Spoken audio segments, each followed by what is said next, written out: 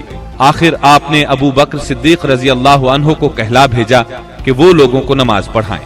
چنانچہ اس وقت سے بقیہ ایام میں ابو بکر صدیق رضی اللہ عنہ نے نماز پڑھائی۔ آپ کی حیات مبارکہ میں ابو بکر صدیق رضی اللہ عنہ نے 17 نمازیں پڑھائیں۔ ہفتہ یا اتوار کو رسول اللہ صلی اللہ علیہ وسلم نے کچھ افاقہ محسوس فرمایا، چنانچہ 2 آدمیوں کے سہارے سے ظہر کی نماز کے لیے تشریف لے آئے۔ اس وقت سیدنا ابو بکر صدیق نماز پڑھا رہے تھے۔